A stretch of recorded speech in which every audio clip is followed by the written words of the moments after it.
In Lisbon, I learned how silence can be more powerful than shouting. I rented a small studio apartment tucked between two pastel-painted buildings in Alfama. Every morning, I'd walk to a nearby cafe for espresso and sit at the same sunlit corner table, writing plans in a leather-bound journal I bought on my first day there. Plans for my business. Plans for my healing. Plans for my revenge. See, I wasn't interested in just moving on. I was going to build a life so extraordinary, so unexpected, that the very people who turned their backs on me would be forced to watch it from the outside. I started consulting remotely branding and strategy for startups. It paid well, but more importantly, I had freedom. No more boardroom politics. No more pretending. I was done shrinking myself. Within 6 months, I launched my own firm, Glasslight Strategies. Fully remote, female-led, and globally scalable. Clients came in through referrals, then reviews, then press. My work got featured in a Forbes blog. A podcast reached out for interviews. And while I was blooming, back home cracks were forming. I ignored every message, every ping, every "hey, please can we talk?" But I read them. Oh, I read every word. Mom's worried sick. It's been almost a year. Your ex has moved on, why can't you? You're acting like we cheated on you. Those last words stayed with me. Because that's exactly what it felt like. My wife betrayed me, yes. But my family, the people who watched me fall apart, chose convenience over truth. They chose her. And now, suddenly, they missed me? Not because they understood, but because they were excluded. That was their real heartbreak. Not being in control of my story anymore. So, I wrote a new one without them. By my 1-year Lisbon anniversary, I'd bought a loft, started Portuguese lessons, and said yes to dinner with someone I met at a rooftop gallery opening. Her name was Clara. She made me laugh without asking questions. She didn't know my past and didn't try to fix me. Meanwhile, back in Michigan, my old life was unraveling. Angela, please call me. Dad had a stroke. The voice message hit different. But I still didn't call. Because forgiveness isn't a door that opens just because someone knocks. And I wasn't finished yet. Cliffhanger. Because soon, they'd see my name again. But not in a call, text, or email. It would be on a screen. Everywhere. I stood by the bedroom window in our Michigan home, watching the snow fall in sheets. My breath fogged up the glass, matching the haze inside my chest. My name's Angela Blake, I'm 34, and last month, I caught my wife in our bed, with her coworker, no less. Her laughter still echoed in my head. It just happened, Angie. I didn't plan it. She planned it well enough to do it in our sheets. But this part isn't about her betrayal. It's about what happened after. I filed for divorce, without yelling. No confrontation. No second chances. I simply handed her the papers on a cold Tuesday morning and said, I won't be here when you get back. I thought my family would be shocked, supportive maybe. Instead, my sister said, You're being dramatic, Angela. Marriages go through things. My mom? You're not a saint either. Maybe you pushed her away. And my father, always quiet until it mattered most, just said, You need to work it out like adults. I wanted to scream, but I didn't. I bought a one-way ticket to Lisbon, Portugal, packed one suitcase, left behind my job, my house, and every single framed family photo. I didn't tell a soul, just walked out of my old life like it was a burning building I was done trying to save. The day I landed in Lisbon, I muted every group chat, deleted every social media app, and changed my number. Total silence. But silence echoes louder when it's intentional. 3 months later, it started. First came the emails from my cousin. Everyone's asking where you are. Then the voicemail from my brother. You've made your point. Come home. Then my mother. I made a mistake, she said, her voice cracking like old wood. Please, Angie. Let's talk. But I wasn't ready. They weren't looking for me because they missed me. They were looking because they finally realized I wasn't coming back. That realization was just beginning to hit them. And they had no idea what else I had planned. Cliffhanger. Because I wasn't just gone. I was building something. It started with a podcast interview. Just a quiet conversation on a Lisbon rooftop, sipping coffee with a host who wanted to talk about women reinventing themselves after betrayal. I didn't just move on, I said, voice steady. I rebuilt from the silence they handed me. That quote? It went viral on TikTok. Over 500,000 views in a week. Someone paired it with clips of Lisbon streets, indie music, and soft transitions. Then came the emails. Heard your interview. You're incredible. Angela Blake, is that you? I shared your story with my group. Thank you for your honesty. But it wasn't until Businesswoman Digest featured me under their top 30 female entrepreneurs abroad list that my inbox truly exploded. Clients doubled. Interviews tripled. And most importantly, the noise reached Michigan. How do I know? My cousin Brianna messaged me on Instagram. Girl, you're famous here. Your mom nearly dropped her phone when she saw your name in that article. They're all freaking out. I let out a breathy laugh. Good. Let them freak out. They thought I disappeared, that I crumbled in some quiet corner of Europe, that I needed them to survive. But I didn't. I became me. And they didn't even recognize the woman I'd become.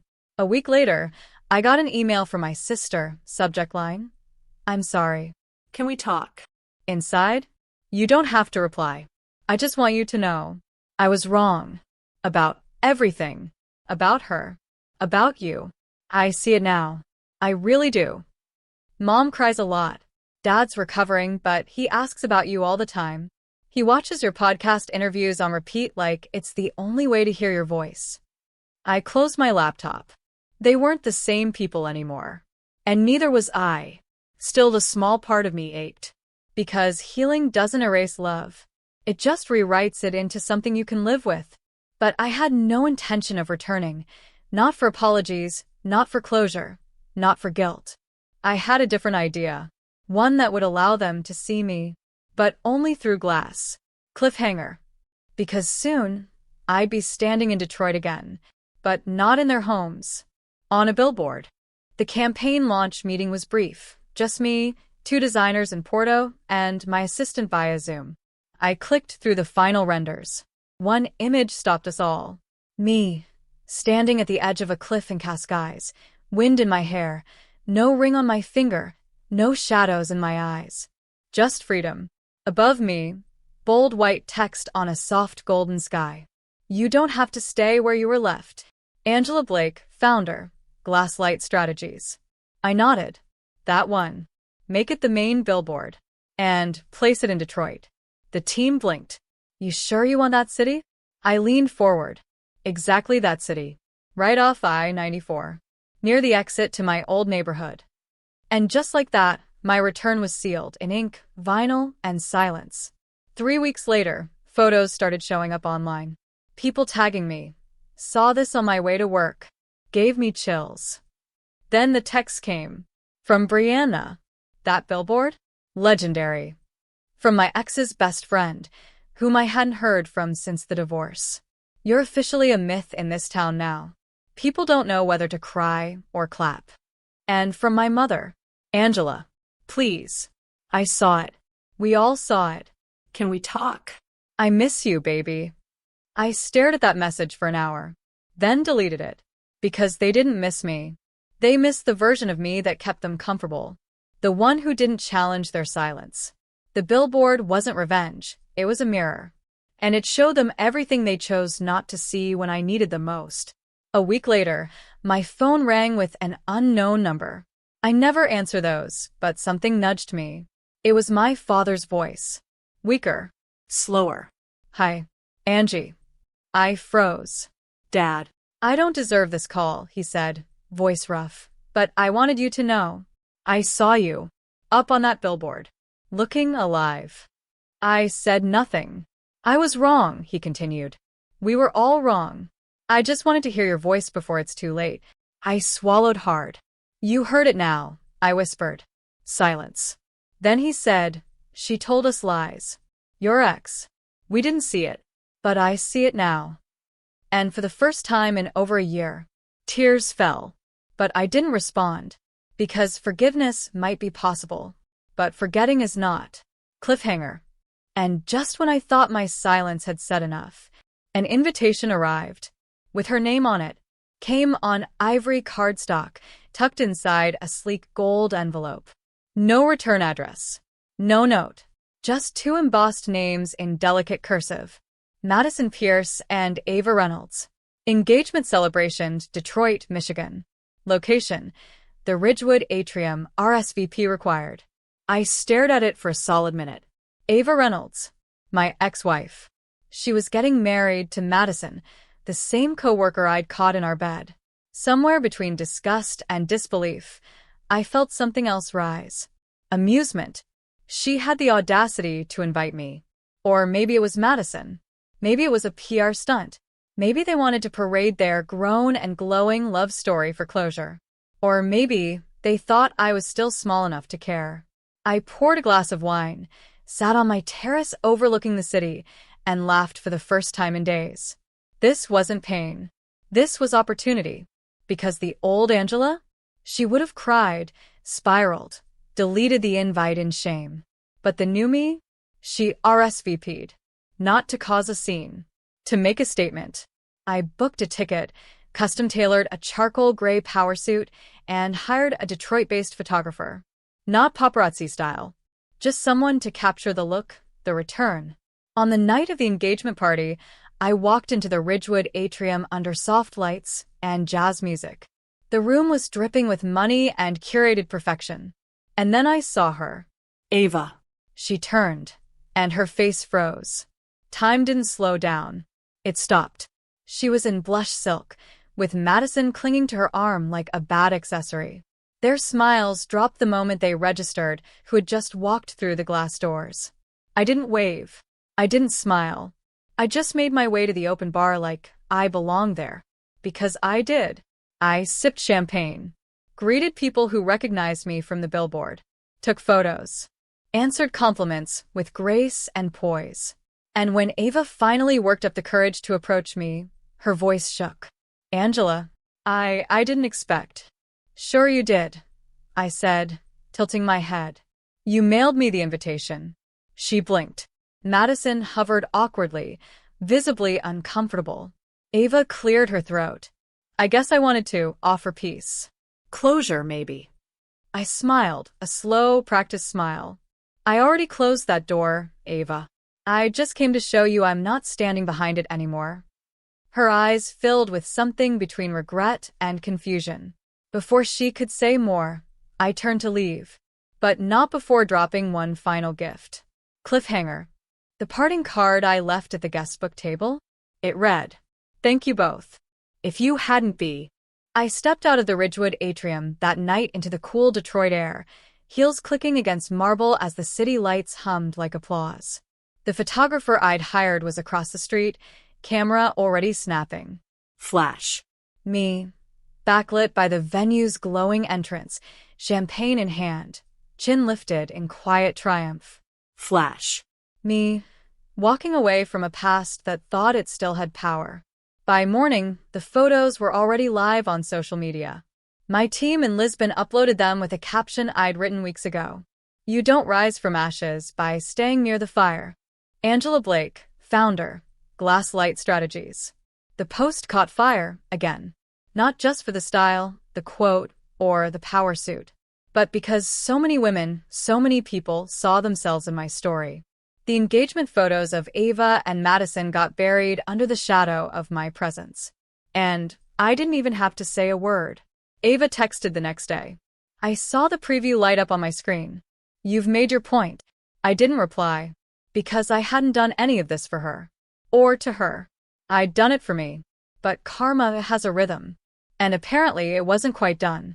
3 weeks later, Brianna messaged again. Did you hear? Madison got fired. HR scandal. Something about an inappropriate relationship timeline. I raised an eyebrow. So that's how the perfect couple crumbles. Turns out the workplace affair that broke my marriage also violated corporate policy. The company, once they learned the full scope through anonymous sources, let's just say someone had receipts. And while I won't confirm anything, let's just say Lisbon's time zone gave me plenty of quiet hours to compile a clean, anonymous email. Poetic justice. But I still hadn't decided what to do about my family. Because while Ava's betrayal was blatant, theirs was slow, subtle. 100 small decisions to believe her over me, to pressure me into forgiveness I hadn't offered. That betrayal was harder to name, and harder to forget. So I booked one more ticket, to a quiet rehab and recovery center just outside Ann Arbor. Because if anyone deserved to hear my voice again, it was the one person who had started to listen, even when it was nearly too late. Cliffhanger. I was going to see my father. But he wasn't the only one waiting at that table.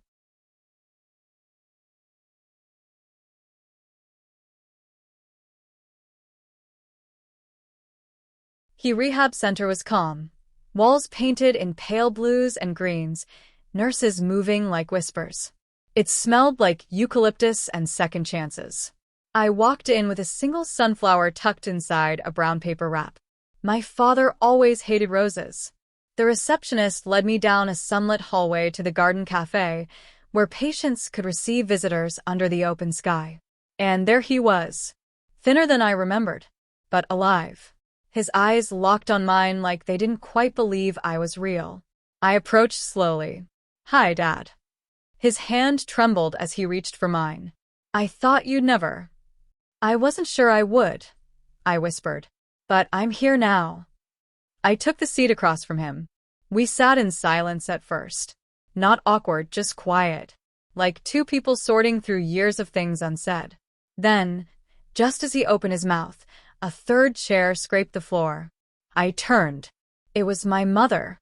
Hair pinned back neatly, her eyes swollen, as if she hadn't slept in days. "I didn't know you'd come too," I said, voice neutral. She insisted. My dad muttered. Mom took the seat, wringing her hands. "Angela, I don't deserve to speak, but if you'll let me, I need to." I stayed silent. She inhaled sharply. I was wrong. So deeply wrong. I believed what was easiest. I chose comfort over courage.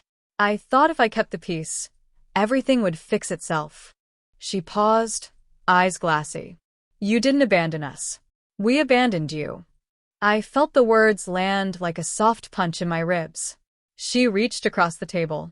"You don't owe me forgiveness, but I owe you acknowledgement. Of your pain, of your truth, of your strength." Tears slipped down her cheek. "I read every article," she whispered. "I watched your interviews. You're extraordinary, Angela. And I didn't see it when it mattered most." For a moment, I just looked at her. This woman who had once said, maybe you pushed her away. Now here she was, unraveling in front of me. And I finally felt it. Closure. Not tied up in a bow. Not finished. But starting. I looked at my father, then back at her. "I'm not the same girl you knew," I said quietly. "I don't need saving anymore. But if you want to know me now, you'll have to come to my table." They both nodded. And we sat there for the first time in years like people relearning how to be family again. But something else was still unfinished. Cliffhanger. Because one last door remained open. And I had the keys. I flew back to Lisbon 2 days later. Lighter, not because everything was perfect, but because I had finally stopped carrying weight that wasn't mine. Forgiveness, it turns out, doesn't mean returning to the fire. It just means walking away without dragging the ashes with you. I stepped into my loft just before sunset. Clara had left flowers on the kitchen island, daisies, my favorite now. A handwritten note rested beside them. "Welcome home. The world missed you, but I missed you more. See." For the first time in years, I smiled without restraint. And then I did what I'd been putting off for far too long. I opened the locked drawer in my bedroom. Inside was one final relic from my past. My wedding ring. I hadn't looked at it since I took it off that cold Tuesday morning in Michigan.